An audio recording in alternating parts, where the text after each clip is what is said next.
Hello, everybody. I'm Mai Nguyen, Director of the Design Lab, and joining me today is Henry Brady, Director of Research at California 100. I know the students are used to seeing Karthik here, so this is his counterpart here. Karthik is in Washington, D.C. again, so he couldn't make it here today. Henry is the former Dean of the Goldman School of Public Policy at UC Berkeley. I want to give a shout out to our sponsors because this is our last Design at Large, and our sponsors have been so wonderful in supporting this effort.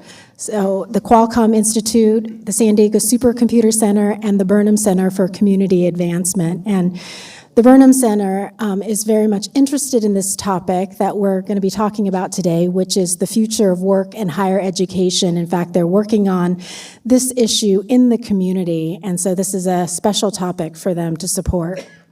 Today we have a very special Design at Large because not only are we hosting this in one location, but actually 3 locations. So welcome to those who are on Zoom and YouTube virtually. And then also those in the Design and Innovation building here, our brand new state-of-the-art building on UCSD's La Jolla campus.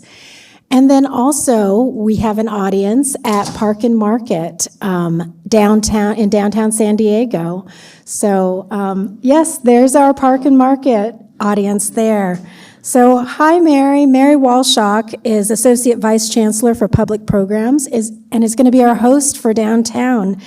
And Mary, tell us the significance of connecting UC San Diego to the downtown community and how this building, the building that you're in, and our building here on campus will modernize our educational delivery. Very, very quickly to those of you on the UCSD campus, we have almost 30 people here at Park and Market, an equivalent number. Some of them are UCSD students who dared the trolley ride. We even have a couple of professors in the audience who have other business downtown. And it bespeaks why this is an important adjunct to the research, teaching, and public service role of UC San Diego. Because where we're located is on the trolley line, close to city government, close to the military, close to first-generation communities, all of which are important to the research and teaching mission of the university. So we have faculty drop-in offices, classrooms, conference and meeting rooms. We have a cinema, theater, performing arts theater, and even a cafe. So we are so excited about the way in which Park and Market will integrate with the life of UC San Diego in all its dimensions. And today, colleagues, this is our first attempt at web streaming with our new Qualcomm screen. So be patient, but also be excited, because once we get this right, we will be sending lots of good programming to the campus, and the campus will be sending lots of good programming downtown. So thanks, Mike, for the experiment today. Thanks, Mary, for taking me up on the experiment. So, Henry, I'm going to turn to you to tell us how California is preparing young people for the changing economy. Great. It's wonderful to be here. And hello to downtown. It's tremendous to have that linkage and to be doing that. Also, I'm just struck with how much construction is going on here at UC San Diego, which has just been an extraordinary institution over its life. I want to talk about what we're doing with Cal 100. Cal 100 is trying to think about the future in a design sort of way. That's why it's really great to be partnering with the Design Lab here at UC San Diego. Thank you. Really appreciate it. Cal 100 is started out by taking 13 different areas and doing reports on those. We've released those reports in groups of 3 or 4. We're about to have our final release June 1st of all the ones having to do with fiscal policy and governance. But we just had recently our release of reports on arts, culture, and entertainment, the future of the workforce, and the future of education. And those 3 go together. Today we're going to focus on just 2 of them. That's really plenty. And let me give you a little bit of the background that comes out of our reports in thinking about the future of those areas. I think you got to start with this, that California has a real inequality problem. We have had a hollowing out of the middle class in the state of California. California was built on the middle class and on the aerospace jobs that were created in the 40s and 50s here in California. Those jobs are disappearing as we get a de-skilling of the workforce and lots of low-wage jobs, and then a tremendous skilling of the workforce with respect to high-wage jobs, but not much in the middle. And that's a real issue for the future of California and, frankly, for the future of America. And this is, of course, an area in which when you have that kind of hollowing out, that's a problem for marginalized communities, which have always been behind everybody else and not given the chances they should have been given, and now they're given even fewer chances for the future. With the growth of low and high wage jobs, we've got to think of ways to solve problems of creating new jobs that will be better jobs. It's not clear that AI is going to solve the problem. It may make things worse. That started out by causing lots of repetitive jobs to be replaced by artificial intelligence. And now it's actually taking jobs that require more skill and finding ways to replace people in doing those kinds of things. And so that is a real question for California and for the nation, as what the future of work will look like. And then you add into that mixture Zoom and the possibility of doing work remotely. What's interesting about that is that really helps the high end, doesn't much help the low end in terms of wages and skills. Service jobs still pretty much have to show up. The person who cleans the building has to show up. The person who delivers the groceries has to show up. And therefore, Zoom is a great benefit to one group, but the group that's already advantaged, not the disadvantaged group. How will higher education respond to that? And that's what we want to talk about today. Will it just go a traditional way and keep doing what it's doing? There's a lot to be said for that. In-person education, as we've all learned, I was the dean of the Goldman School for 12 years. The last 2 years were awful when we had to do it via Zoom. We lost so much. The networks, the social networks that are created on a campus are part of why people come to a campus, so that they can get to know their fellow students, faculty members, and staff. Those were all broken with COVID and led to all sorts of difficulties and problems. So there's a lot to be said for traditional education. But we still have a situation where we could maybe think about new models. For example, unbundling. Maybe we're going to have smaller degrees, and in fact, all the way to perhaps the fact that you could take a course almost anywhere and get credit for that almost anywhere. And how will that look as we try to replace the current situation where you have to enroll at a university and be registered, and then you can get courses, and indeed places like Berkeley often don't count courses that you take elsewhere.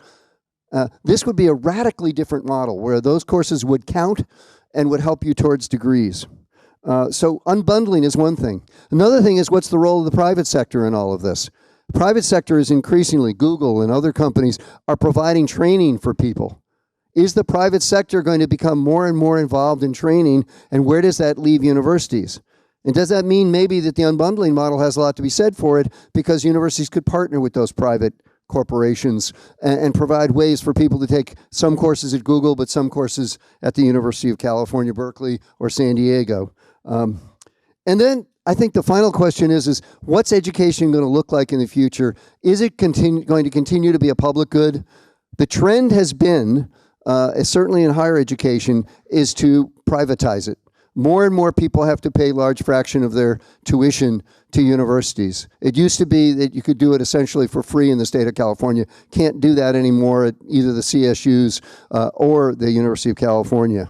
Are we going to go more and more in that direction with privatization, which will probably increase income inequality? Or are we going to go in another direction where we're going to recognize it as a public good? And how are we going to match the notion that it's a public good with all the other changes that I've just described? That's a real challenge, and that's what our panel is going to talk about. Great. Thank you, Henry. You know, I remember being able to work and then write a check for my tuition when I went to college, and I don't think that you can do that now, right? So I have the pleasure of asking the first question to the panelists. So let's welcome our panelists here.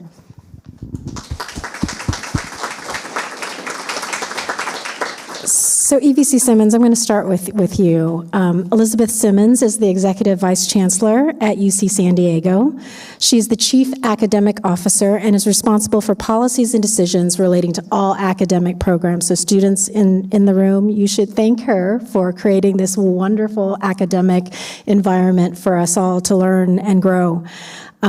She is also an extraordinarily accomplished scholar. She is a theoretical physicist, and also, I know from personal experience, a fierce advocate for equity in the academy. Elizabeth, in this country, we rely on institutions of higher education, mostly public institutions, such as the UC system, to educate students and provide the research to meet the 21st century economy. And that it increasingly involves learning and innovation. What are the innovations and challenges for higher education in California? Can you speak to that? And also, what innovative programs or practices at UC San Diego are you excited about in terms of preparing students for the future workforce? You know, California has a really long history of being at the forefront of social and technological change and advancement. But if the pandemic has shown us anything, it's that history can be very quickly disrupted and upended. And so we can't count on California automatically being at the forefront. We have to work at it now. And our capacity to continue to lead will depend on our ability to adapt. Now, I think one of the things that my distinguished colleague just pointed out is the problems of having is higher education going to continue to be a public good as opposed to something each individual has to figure out for themselves? And in addition, just the question of, we've relied on higher education as a path for social mobility. That's been something that we've come to think of as a given. But when we look at the educational disparities that people face coming into college, let alone going through college, we realize that it's not a given that higher education is going to lead to social mobility if you can't get in the door in the first place, or if you're not set up to graduate successfully without some huge amount of debt, for example. And so we really have to think again, and we have to design a better way forward.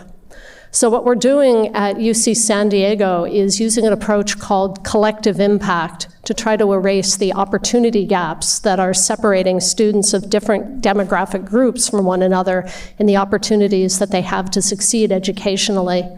And collective impact means taking a structured approach to collaboration where you pull together common data sets, common methods, common goals, and figure out how to bring a lot of separate efforts that perhaps were each impacting a small group of people in different parts of the university and get them all to pull together so that together we can erase the opportunity gaps for all of our students, all of our staff, all of our faculty, and help everybody succeed. And as the Executive Vice Chancellor, it's my aspiration that we use this collective impact approach to become a truly inclusive, student-centered, research-focused, service-oriented university. And that means that we need to scale up the size and the interdisciplinarity of our research collaborations and make sure that all of our students have a chance to participate in research and internships to prepare them for what the workforce is going to be. We have to be as proud of intellectual, educational innovation as we have been of our scholarship. And we have to make sure that this impacts absolutely everyone on campus and not leaving anybody out. And so a few of the key ways that we're doing this is to be unified in how we make sure that every student has access to high-impact practices like summer bridge programs or access to being part of undergraduate research. We are unifying our approach to pipeline development and workforce preparation through a lot of programs that our Division of Extended Studies, including all the work at Park and Market that's being done now, our work of enrollment management, our work with our center, our CREATE Center for Educational Equity, to make sure that we're really paying attention to who's coming to the university and how, And a big thing that we're doing right now is really investing in the design lab, because the design lab is a source of a lot of innovative thinking and innovative practices that invite all students to come here to participate in design thinking, to experience it hands-on in the Maker Lab spaces and in the basement spaces as well. And we're investing up to a dozen new faculty hires to be made with the design lab across all of the areas of the university, so we can collectively embrace design as a principle of the university to help us do better. So that's just sort of a hint of where we're going. Thank you. Music to my ears, investment in the design lab. Lenny, I'm going to turn to you next. Lenny Mendonça was the Chief Economic and Business Advisor to Governor Gavin Newsom and the Chair of the California High-Speed Rail Authority.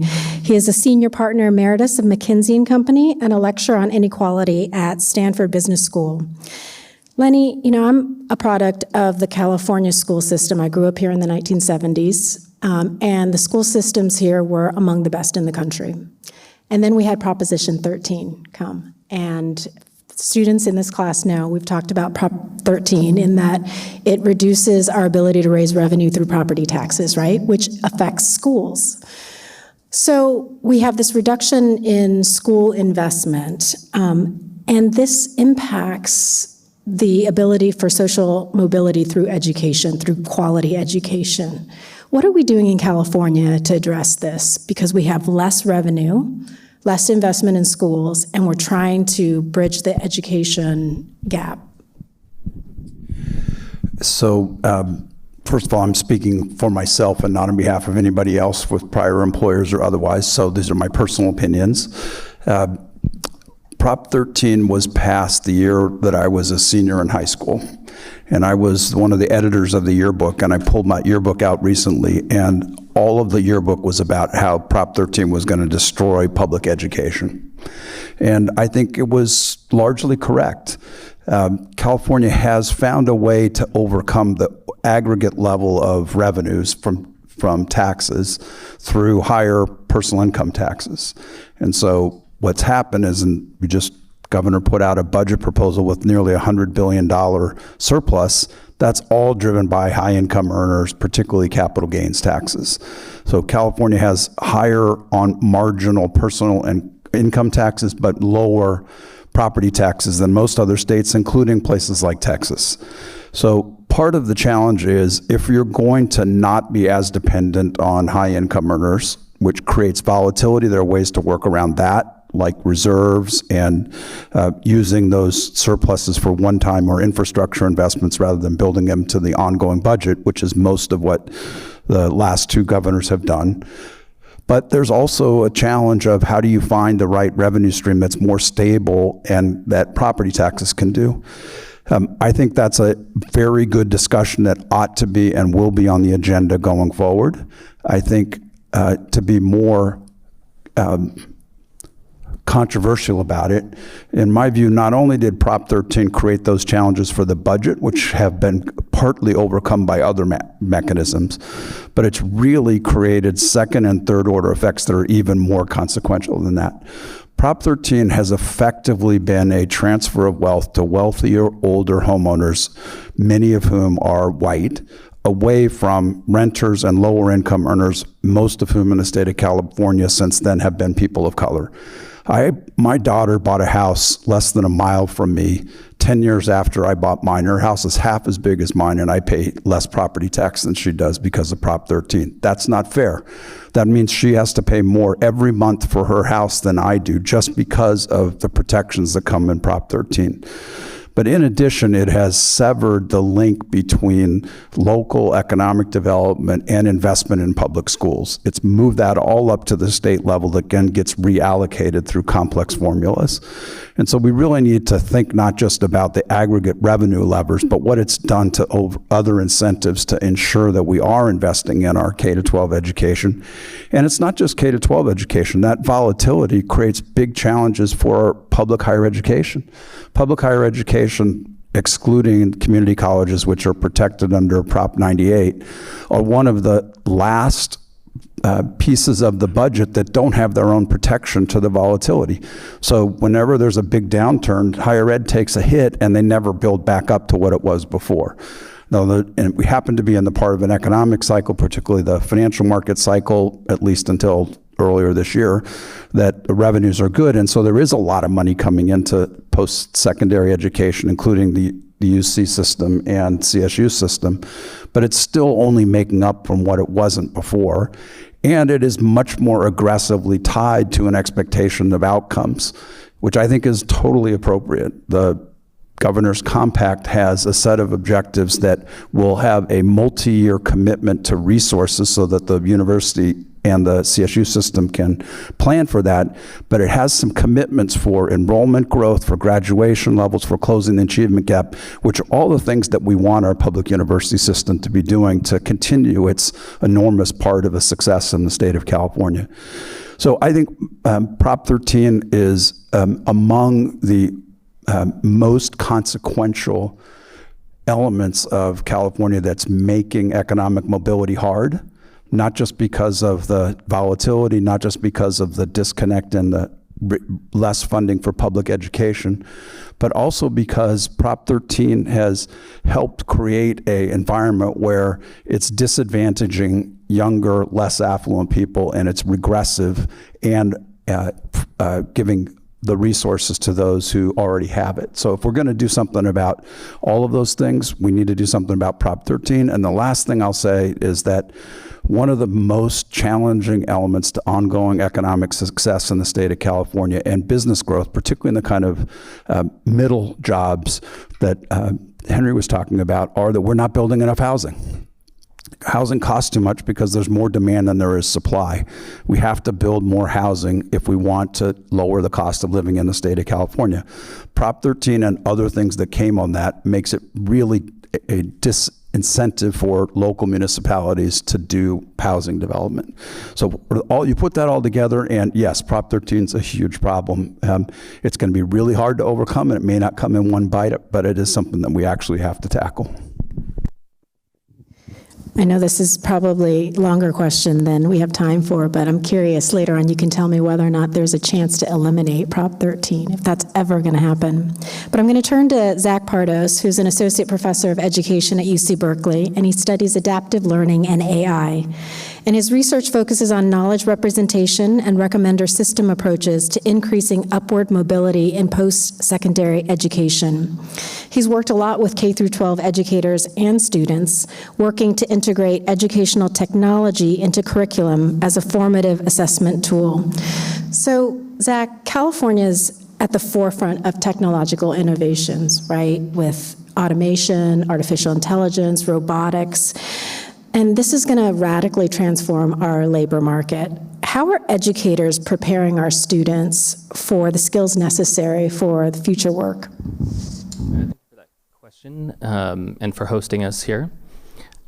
So what are these educational technologies? What are their relevance to the future of work and to the future of higher ed? As part of this report that we put together for this California 100 project, we chronicled some of these technologies. And some of the trending technologies have a common principle to them. They're called adaptive learning technologies or computer adaptive tutoring. And the main principle behind this is that the system constantly assesses students, and then it draws from a pool of digital educational resources to tailor an educational resource to the level of understanding a student is at. And so they're thought to be relatively efficient for upskilling or use for programs like Summer Bridge at Berkeley, where we can admit more students than we would have otherwise, students who perhaps aren't up to college level math, but through the application of this tool, they can get up to college level math in a summer. Now, these technologies aren't good for everything. They're mainly used in STEM. Also, they haven't been shown to be good for learning 21st century skills or facilitating social networks, substantive interactions needed for that. But where they are applied, significant learning gains have been found. So what's the relevance of these kinds of systems to the future of work? Well, the more technology displaces jobs, and it is starting with jobs that don't require a college degree, transportation, food industry, but it is already and will increasingly apply to jobs that do. These kind of technologies are being explored and applied to help learners, people from industry pivot, right? Upskill in another industry that's not taken over by AI. So in higher education, we're also seeing some of the ingress of private industry. For example, Udacity is a California-based company that offers micro degrees and uses some of this adaptive learning technology. So one of the questions when we think about the future of education and higher education is, as all of these people are looking for upskilling, they're looking to pivot, are they going to look to public education to get that re-education, or are they going to look to private industry to get these efficient upskilling experiences that tailor to their background knowledge and make efficient use of educational resources? In our report, we detail both futures, one in which it becomes a 100% private industry enterprise, and the other in which public institutions like the UC system and California Community College and CSU system are able to leverage technology in order to retain their value. And the two things I want to leave you with, or to put out there, that public education has as values over private industry, one is content. We have so much content. We have the faculty, we have courses, more than 100,000 courses across the system. That's a lot of content. And private industry struggles to have this content. That's why they partner with institutions like 2U partners with schools to offer masters online using the pedagogy and course material of the institution. So what do we need to do in order to be competitive with industry? We need to better use the resources at our disposal, like that adaptive learning scenario, or this is one way forward, right? How to make efficient use of our educational resources, many of which are now offered online as options because of the pandemic. Some faculty will continue to offer them online. So if you're a student in the system, how do we allow you to take any course across the whole system? 100,000 course catalog, can you imagine that? That'd be great. The system already allows massive cross-registration, but what it's missing is students take courses that satisfy a requirement.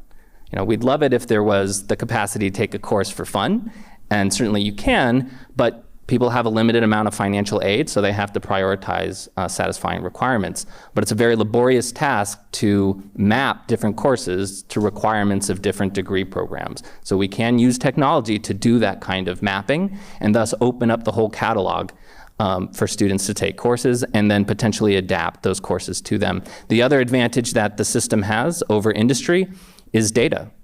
Gavin Newsom's been talking about building a cradle-to-career data system. So if public education is able to utilize that to do something like I described adaptive learning, what that does, but do it in higher education, that is understand the background of a learner so it can tailor future degrees, future courses, maybe even future certificates, then public education will have a lasting impact and will be a competitive option versus industry.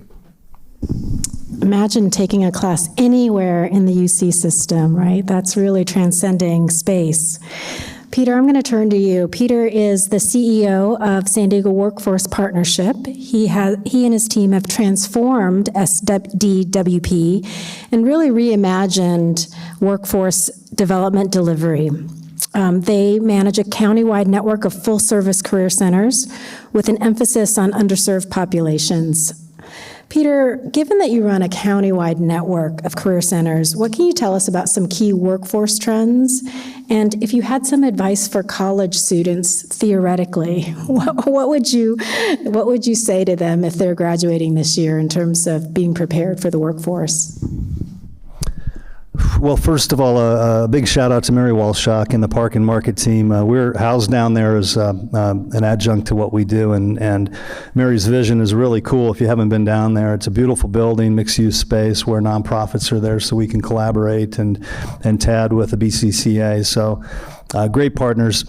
Future of work in our world of workforce development, just to give a little bit of context, the federal government funds public workforce development. So there's what's called a workforce board, which we are. There's 570 of them around the country. We get Department of Labor money based upon formulas and needs, and then we deploy that through the Career Center network, where people come to us who primarily have been dislocated, laid off, and during the pandemic, it was through the roof, of course. And then we're also supporting employers, so we get what's called the WARN notice, worker reduction notice, and we got a flood of them. Thankfully, things are coming back, but during that traumatic time, people are coming to us, but they can't come to our physical location, so we had to pivot to online, and we continue to do a hybrid, and that's important, but I really feel at the essence that workforce development and supporting people is really a human-based activity. Technology can make it better, and it's a great partner to it, but we can't escape the one-to-one human encounter that helps people learn those 21st century skills and really navigate the world. Advice for college graduates, I don't know if I'm in the best place to do it, because my focus is really around the people who are really left behind right now. There's a real inequity in our world that we see every day, and the inequity and inequality exacerbated during COVID.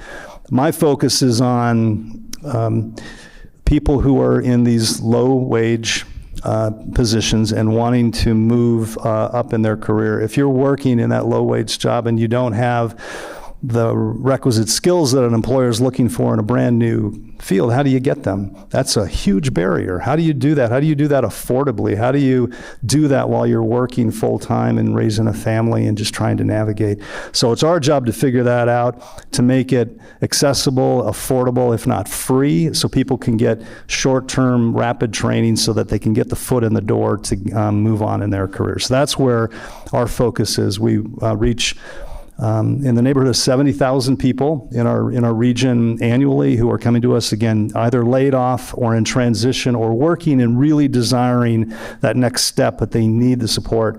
Higher ed is not for many that we serve, but we've also created an innovative initiative in the past 3 years with Mary and Extension, where we created still the first and only workforce-related income share agreement initiative in the country. I'm really proud of it, because what that is in a nutshell is, instead of that student loan that you take on and pay off when you get that great job, all the risk is on the student.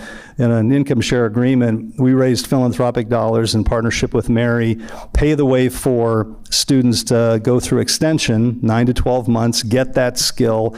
They then pay back to the fund a portion of future income for a limited period of time when they make an income threshold, and then it's a pay-it-forward model, and it's working. And that's another way that we try to approach this, to support people where they are so that they can get into the education that they need in order to make that progress in their community. And lastly, again, where my focus and our team's focus is about people who are being left behind, and there's thousands and millions around the country. We have this crisis in our country called opportunity youth, or disconnected youth. Opportunity is a better term than you're disconnected. It's opportunity in order to reach kids. But these are 16 to 24-year-olds, many of that age in this room, but 16 to 24-year-olds who are not working and not in school. Before the pandemic, that number was north of 5 million in our country. That's just tragic. And if they don't have the opportunity to be in the workforce, to develop the skills, to advance in their career, the bad outcomes are highly likely, and we have to get ahead of that, and that means re-engaging them through the K through 12 system in innovative ways, which is another big area of focus for us. And then we have to close that gap, because in our region, that number we measure every year, more than measure, it starts with data and then you can act on it, but that number is at least 40,000 in our region, not working, not in school. Imagine Petco Park full of kids in that range who don't have the next step in their career figured out and have barriers from the opportunity gap. But it's also an awareness gap that even becomes before that, because they weren't provided with the opportunity to even know what's out there because of their zip code and the neighborhood in which they're born, and they don't have the opportunity to navigate out of it. So that's where our thinking is and our focus. But I'm optimistic, even given some of that, because if we do the right interventions, intentionally reach out to people who are not provided the same good luck, fortune of being born in a great home or a zip code, they deserve our support in order to help them achieve their potential. Well, great. Thanks for some wonderful laying out some of the issues here. Peter, I'm going to just come to you real quickly and ask for a quick answer on this, which is, how, are the community colleges, the CSUs, and the UCs helping enough to solve the problem that you're working on?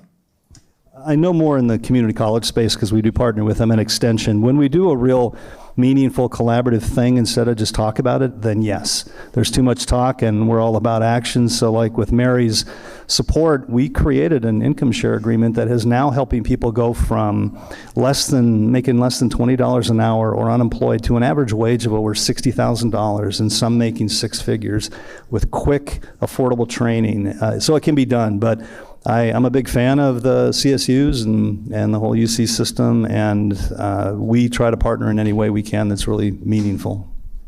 Great, thank you. Lenny, let me go to you. You've thought a lot and been involved, in fact, in thinking about funding for higher education in California. What is your assessment of how well the community colleges, the CSUs, and the UCs are doing in meeting their obligations to educate the people in California? Well, first of all, I think we need to start with a factual statement that we have the premier public post-secondary education system in the world. There's nothing that's even close, and that's at all levels. The research universities have created the technology and the intellectual property and the capabilities in individuals that have funded California's innovation success. And the CSU is the largest public system of four-year degrees in the country, and the community college system is the largest two-year degree system. So they're terrific assets for the state. The things that the governor has proposed in the budget are part of what they need to improve on. We need to be much more inclusive and creating all kinds of openness and continue to make available seats for the population that is eligible for them. It's just a horrible thing to have someone go through the K-12 system, meet all the requirements, and then not able to get into post-secondary education. So they need to meet those. They need to be much better. This is less true of the UC system. It's more true of CSU and the community colleges at getting people to and through and a degree in a reasonable amount of time.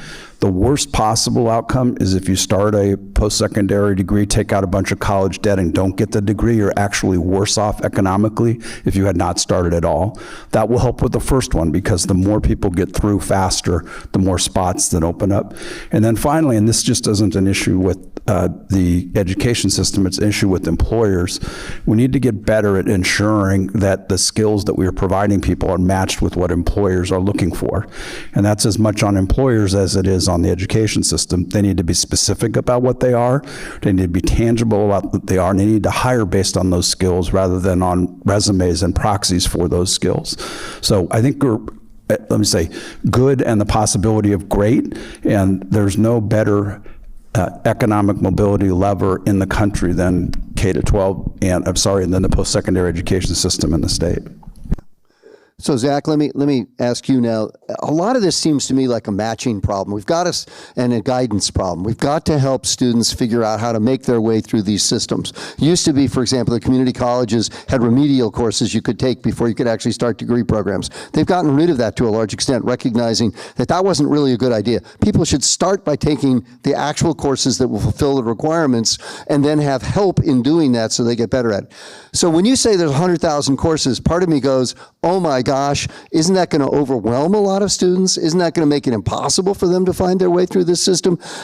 Can the technologies actually help to solve that problem, or are they going to make them worse? So they'll start by making them worse, by having more options to choose from, but then they can quickly make them better. So navigating a Netflix catalog is pretty daunting if you had no recommender system, right? If things weren't organized and so forth. So what initial technologies can do that solve the mapping problem is map courses to common requirements or common course numbers. Other states actually have done this. But then the second is using technology to help guide students through this increased increasingly large landscape of courses, right? And advisors are effective. Research has shown if you have a 1 to 30 or so student to advisor ratio, graduation rates increase substantially. But we would be somewhere in the $5 billion or $9 billion a year range if the whole California post-secondary system had that kind of student-to-advisor ratio. It's more like 1,000 to 1. So there are things that advisors do on a personal level that information systems can't replace. But following rules, like degree requirements, are something that a computer can do fairly well. And understanding equivalencies between courses. So absolutely, there needs to be a kind of concierge of sorts, right? A virtual concierge that can guide students through those paths. Great, thank you. So final question from me is, Elizabeth Simmons, one of the glories of the UC system is we take in transfers from community colleges, and often I find those are our best students. They're really exciting people who have lived lives and really done things already and are really hungry for education. But are we doing enough for them? Is there more we can do to make the roads to UC easier to traverse and to get to UC and to really succeed at UC? So I would say that I completely agree with you that one of the best things that the UC does is have a third of the incoming class each year be transfers from community college, that we're required to do that, and it's a good thing, because you're right, it brings in tremendous students. So if you look at the rate at which students who come in as first-year students graduate in 4 years versus the rate at which students who come in as community college transfers graduate in 2, you'll see we're generally doing better at getting people out in 4 than at getting the transfer students out in 2. That isn't true everywhere. In our Division of Biological Sciences, it's actually reversed. And that tells us where we need to fix things in the lower division courses. But there are 2 things that I think that we can be doing to do better by our transfer students. One is to build very intentional partnerships with the community colleges so that we learn about students who are potentially interested in coming to the UC and make sure that they get the actual guidance on how to prepare for the majors that they are interested in, so they don't just have to look at some catalog without any guidance, but they actually get some interaction from us and from our faculty and from our enrollment management folks. So we kind of roll out the red carpet and say, we're interested in you. We want you to know what you have to do to prepare for, say, these majors you're interested in. The other is that we need to make sure that when they get here, they find that the coursework that they're expected to do in that 2 years could actually be physically done by a human being. And that's another place where technology can really help, where we're, for example, part of now a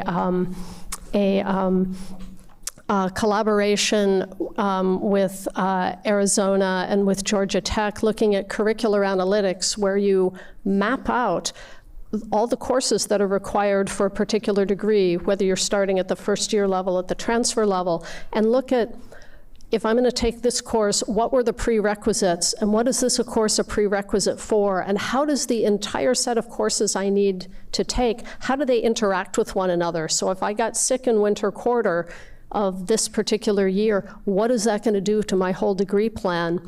And we can flip that on its head and say, what should it look like? Should it look like a tangle of spaghetti, or should it look like something that a human could understand, a human could do, even if life happens to them?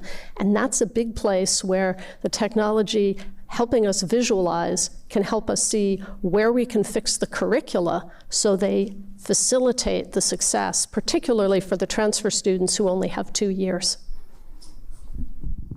Great, thank you. Mary, over at Park and Market, I'm going to turn to you a little bit in just a minute to get some questions from the audience there, but I wanted to open it up to the panelists to see, and start with Elizabeth, to see if you have any reflections on what's been said today. You being, the executive vice chancellor of this university, you think about all of these things that have been said, right? The students the young people that are left out of our education system, that aren't in college, the funding, during boom boom and bust periods. When we have money, it's great, but when, we're in a recession and they cut higher education funding, how does that affect us? And then how we use technology to actually create more inclusive opportunities for students. So I'm wondering if you have some reflections on what's been talked about today. Yes, I think that one of the really interesting things about the governor's proposed budget, and then as it came forward again in the May revise, is that, and I'm going to be reflecting on what all my colleagues have said, is that it promises additional recurring funding, not just one time to maybe build something, but recurring funding that will support the university and students over time if we meet certain goals around access for more students, but having those students succeed, having them actually graduate and leave with a degree. And I think that's exactly the right path, provided that the state is willing to follow through over time.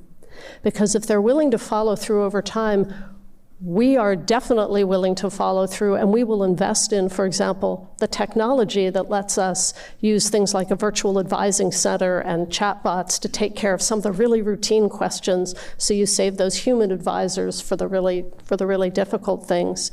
It lets us plan to have our Division of Extended Studies work on, and I'm so glad that you mentioned the income sharing agreement and other partnerships like that, so that we make sure that we're bringing people into educational situations who didn't think they could get there.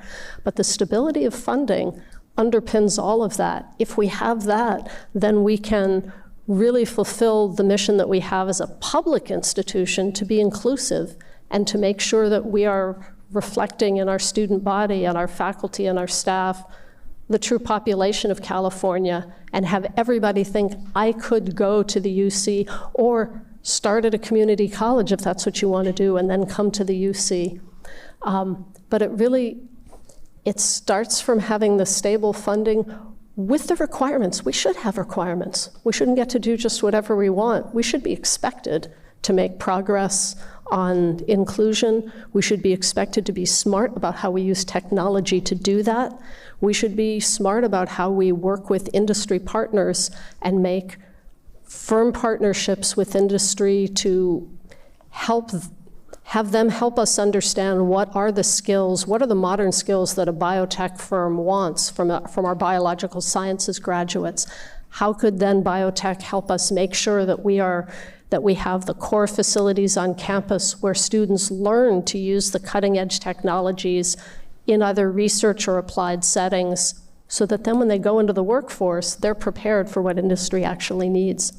There's a tremendous potential, and it all starts with the reliability of the funding. Lenny, I hear you shaking your head. Do you have a response or reflection? I have a quick response on that comment, and then I have a different comment I want to make. And then we'll turn, can we stream with Park and Market right now so we can get ready for the questions there?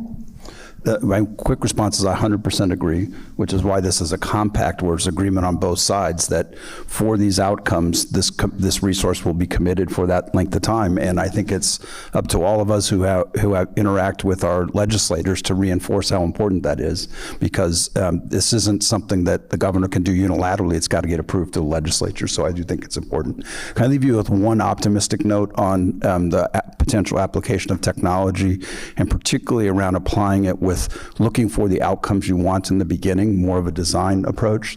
So more than 25 years ago, the 11 Western governors at the time got together and concluded that they did not have a system that met the needs of those who had some degree, some college, but no degree, and wanted to go back to school and get something that could help with their career. So they designed a new institution, a nonprofit university that now is the largest university in the country, 125,000 students, that gets people through a degree program to get them degrees in in-demand jobs in healthcare, IT, business, and teaching. It's actually the largest producer of K-12 teachers in the country. It costs less than $7,000 a year. It's all online, it's competency-based, and the average person who goes there pays back their entire cost of their education in an increase in their income within 18 months. And that was all a design choice that a set of forward-looking leaders said, we have to find a way to do something about this problem. They designed it in the early days of the internet. Originally was floppy disks sent out, and then they built on the technology over time, and they use the leading edge of all the technologies that you were describing in terms of course design, understanding how students learn, adapting the curriculum to them, et cetera. It's called Western Governors University. It has an enormous potential to be not just a loan, but an example of what's possible if we think boldly and bravely about what we're trying to do. And if we design it. So thanks for that. Mary, do we have any questions at Park and Market? Hi, this is for the gentleman in the blue light blue shirt. I believe your name is Lenny, right? Yes. In regards to your earlier statement on how California's funding for public schools has gone dramatically down since the 1978 Prop 13 was passed, what are your opinions on, I guess, reforms to the law, on what we should do about it, and specifically, what is your opinion on using a land value tax to replace Prop 13's property taxes? So Proposition 13 and a couple of ones that were subsequent to them were citizens' initiatives. They went to the ballot and are constitutional amendments. So to overturn them, you're going to have to go back to the ballot and amend them or come up with some alternative. The legislature can't do it. So that requires something that is both popular and that there's the resource to make it happen. And there will be much opposition to making it happen. So it will be a simple majority, but it is going to require tens of millions of dollars to get it on the ballot and potentially be passed. So I don't have a very quick, this is a simple solution for it. It's something that's going to take likely a combination of a set of players who have real resources and are prepared to put that to that measure. It's going to take some real creativity about how that's done so that it meets the needs of what you're trying to do without create other second-order problems. And third, it's just going to have to probably be tried a couple times and have the timing right. So I'm not hoping for any near-term resolution to that, but I think it's something that really need to, particularly with an effort like the California 100 that's looking at this over the long term, you really need to take a hard look at that funding system. Well, and just to note that Prop 15, which tried to go to a partial reform, which is the split roll, which would involve us taxing commercial real estate differently than residential real estate, that failed at the polls about 2 years ago. And many people thought that it was the time when it finally would pass. So even a relatively modest approach, which would have actually made corporations stop playing shell games, is what they do, is they never allow their commercial real estate to turn over, so they keep paying very, very low taxes. And it used to be that a pretty high fraction of property taxes came from commercial real estate, and that's gone way down, and it's now mostly residential real estate. We'll take one from this room right here. Thank you for sharing all the information and knowledge today. I'll preface my question with a little bit of an example. I work with communities in the city who used to have middle-class jobs, who used to have living wage, good income jobs, but don't anymore. Like those same jobs have gone way down and have become low income jobs. So with that, I wanted to ask, like, what is the limitation of like upskilling, and how do we move past those limitations? I feel like that's a question for Peter.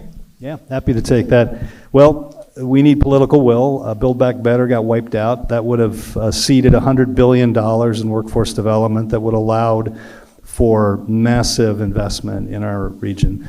When you have nothing, it really makes it difficult. Fortunately, we have support from our governor with high road training partnerships and the city and the county, private sector, and philanthropy. So we're doing all we can to build resources to do upskilling every day. That's our entire focus, because people are in different stages of their career, and you need accessible, free, or low-cost training to move in your career, because you can't just go to Qualcomm and get your foot in the door. If you have some training, you can get your foot in the door, and then off you go. But it's that short-term, critical, focused training that makes all the difference. And again, the model like we do with Extension is one avenue, but there's many others that we are taking part in, from the public dollar to just other creative endeavors to really target that. And half the challenge is just reaching people because they don't know where to turn in order to do that outside of their very busy life, and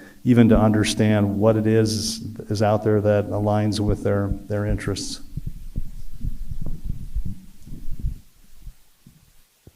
Well, thanks, everybody. We're having trouble with sound here, aren't we? Some of the glitches have to get fixed.